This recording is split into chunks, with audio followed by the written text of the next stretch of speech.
Curhat tali kasih anak kades di Oki rayakan ulang tahun 17 tahun mewah, kesepian jadi pewaris tunggal. Belum lama ini, media sosial dihebohkan dengan pesta ulang tahun 17 tahun Crazy Rich Palembang mewah bak pesta kerajaan.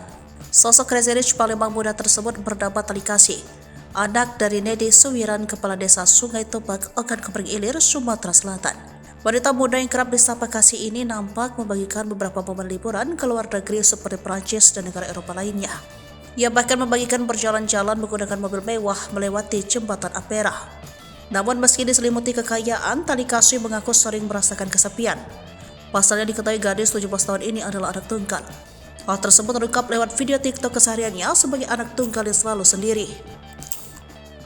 Dalam unggahan TikToknya, Tali Kasih curhat tentang menjadi anak tunggal yang kerap disebut-sebut sebagai pewaris tunggal. Tentang anak tunggal yang katanya pewaris tunggal, tapi sebenarnya dia adalah harapan satu-satunya. Dia selalu merasa kesepian setiap waktunya. Dia mencoba bersandar pada dirinya sendiri. Dia memikul harapan orang tua, dia mencoba lebih mandiri dan bersikap sebagai pemimpin.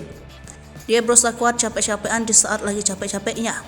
Dia selalu berpikir tidak boleh mengecewakan orang tua karena dia adalah satu-satunya harapan. Ujar Tali Kasih, 17 Juli 2023. Menurutnya, menjadi seorang anak tunggal justru memikul beban tersendiri karena harus berusaha kuat dan mandiri demi harapan kedua orang tuanya. Banyak orang bilang jadi anak tunggal itu enak karena serba ada dan semua perhatian orang tua hanya tertuju padanya.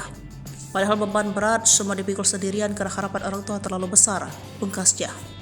Sementara itu, publik sendiri merasa takjub dengan kehidupan Kasih.